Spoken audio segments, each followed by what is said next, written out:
In a community garden, the simple act of planting a seed and over time watching it change and grow into something beautiful, strong, and useful can be miraculous, especially for those who seek change in themselves. We were looking for a venue to put in a community vegetable garden. They had the space and the resources for us to do that here. And while these plants could be growing anywhere, their unusual location serves as an inspiration to those who tend it. We're at the Stark County Jailhouse.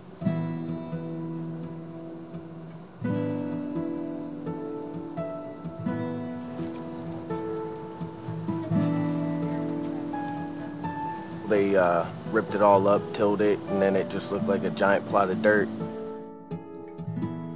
And when we started planting, you know, I remember when they were like that big, and then, you know, just watching it grow over time, it's just like, wow, I created some of that, you know. Kind of makes you feel good.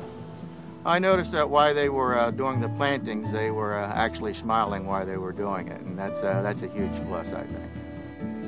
But what motivates these unlikely farmers isn't the joy they get from eating the fresh harvest. It's the opportunity to share that joy with others. Hi, Ada. Okay. Here's your meal for the day. Thank you. Have a good day. Folks at the Stark County Jail aren't able to use the produce, so they wanted to donate it, which is where Meals on Wheels comes in. We cover both Stark County and Wayne counties, and we are delivering right around 2,000 meals a day. Most of those are to homebound individuals. Anyone of any age that is homebound can receive meals. The garden is going to benefit all of the clients that we service. We will be able to take the produce that they're raising and incorporate it into the meals that we're providing. We have a hard time sometimes being able to afford fresh produce just because of the cost. So this is really going to allow us to expand our menu, and most importantly, it's going to allow us to feed additional people.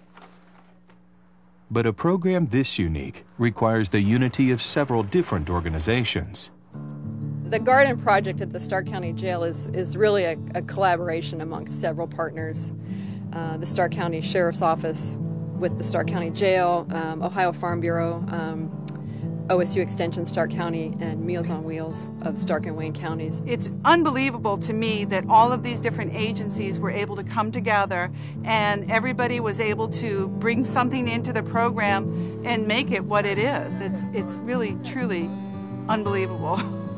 It began with a phone call to the Stark County Sheriff. I was looking for ways to use our informational resources and the expertise of our Master Gardener volunteers, and was also looking at the economic situation and thinking that there would be people needing food. So I was looking at places in the county that had land and people together. Stark County Jail is actually sitting on a very big plot of land, and so much of it was being unused, and they really wanted to tap into that. And contacted the Stark County Sheriff and left a phone message and introducing myself and what we were looking to do, and got a phone call back, and they said that they had been thinking about putting in a garden. Yeah, we had talked about that about 2 years ago, but we don't know anything about gardening. You know, how would we go about doing that?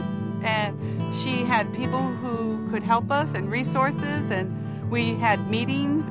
We all wanted to do this, but didn't have the funding. And I have to say, Ohio Farm Bureau stepping in with the funding really helped. Possibly some inmates will go away from this program knowing how to go home, plant their own garden, what they need to do.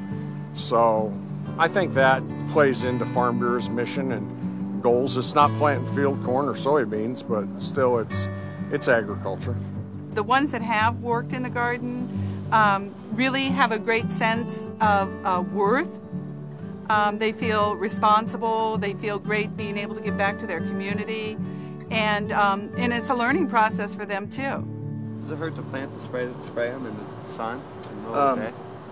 Not really, and actually if the temperatures get up around 85, 90 degrees, you can experience what's called blossom drop, and these blossoms will actually drop off. Yeah. And then without the blossoms, you're not going to get any tomatoes. Here we go. So you can come out at during the heat of the day and cool them down with some water.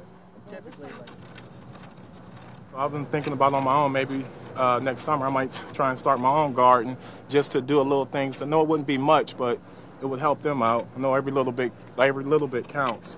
The inmates not only receive some gardening skills that they can take with them after they leave here, but I think maybe more importantly, it allowed them to do something positive for the community and for their county.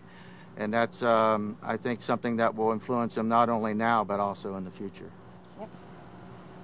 And there is a natural predator to the aphid. Ladybugs. That's it. There you go. That's Ladybugs. They tell their families. They tell people how proud they are of everything that they've done. It's like they get a sense of accomplishment, and maybe they didn't have that when they were outside that led them to do some of the things that they did, but now they got a sense of accomplishment. They're proud of what they do. They really are. I know a lot of people can't get a good hot meal, especially fresh vegetables, so that's what makes me appreciate it a lot more.